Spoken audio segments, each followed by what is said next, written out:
Why is Russia still an authoritarian state more than a generation after the collapse of the Soviet Union? Because there was once a point in time when it appeared like Russia was on the verge of becoming a multi-party republic, complete with the same political and economic freedoms that Americans enjoy today. And on paper, the country appears to operate exactly like that. The Russian Constitution actually guarantees things like freedom of speech, religion, assembly, and association.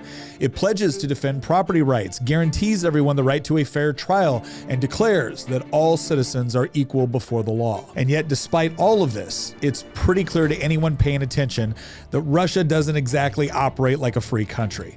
Elections are not really free. The State Duma operates as more of a rubber stamp for the executive, and the judiciary works to punish any dissent against the regime. So what happened? I mean, how did Russia go from here? It has collapsed, never to rise again. I am here to assure you, we shall not let it rise again in our land. To here. Мною принято решение о проведении специальной военной операции. Well, in 1993, a massive constitutional crisis broke out between President Boris Yeltsin and the Russian parliament.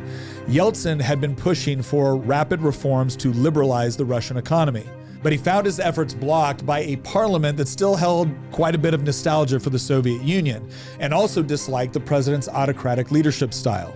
In a drastic move, Yeltsin dissolved the parliament in September of 1993, which retaliated by impeaching him and attempting to remove him from office. Without a clear, constitutionally legitimate government, partisans from both sides quickly took to the streets, triggering a series of bloody clashes in the heart of downtown Moscow.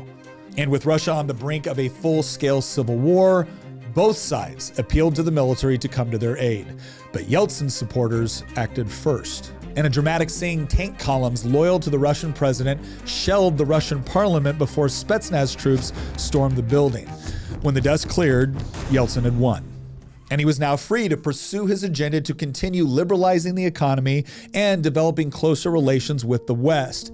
But this pivotal moment set an awful precedent for centralizing power in the hands of one individual.